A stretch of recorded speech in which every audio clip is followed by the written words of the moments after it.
How that your Yoruba girlfriend with the Unad now? Jude asked. Funke.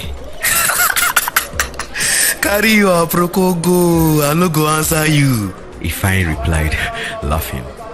As the night drew closer, Ifeanyi was escorted by his friends as he rushed to the garri seller to buy before they closed for the day. The garri he bought was too heavy for a regular black nylon bag, so he bought a Bago super sack bag. With Eze opening it wide enough, he was able to put the garri in there, and he threw the white shirt over the garri. He lifted the bag and saw a fruit cart with banana. Made the purchase quickly, dumping the banana over the white t-shirt with the garri underneath. He carried the bag and they headed towards the train station as the train was about leaving. Guy, do now. Izzy and Jude beckoned on their friend to walk faster if they were to make the train.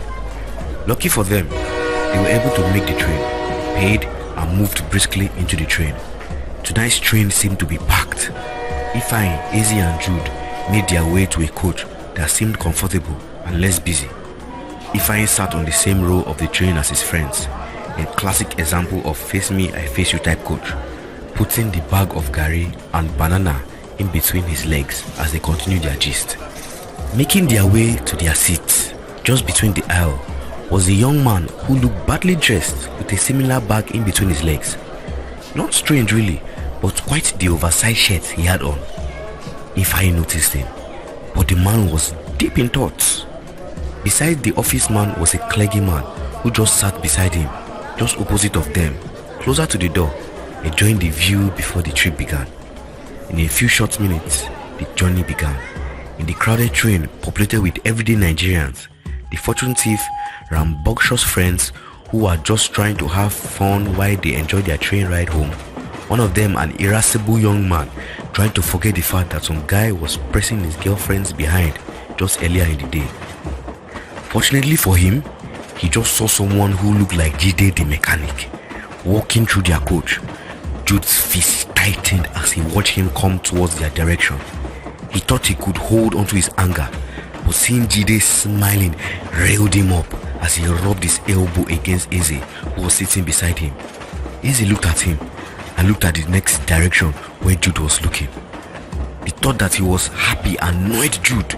As he approached them, he blocked Jide as he was about to pass.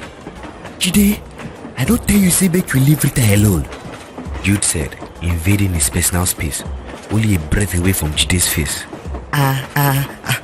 What did they do this one? Omo evil. That my aunt she go sleep this night safe, Jide said, laughing.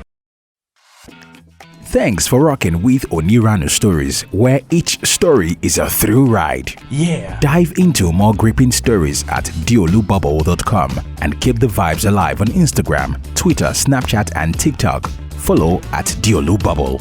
Hot off the press, we're dropping fresh free stories every weekday on diolububble.com. But wait, there's more. For exclusive premium content, swing by seller.co/m/Diolu Bubble. It is where you will find even more Diolu stories.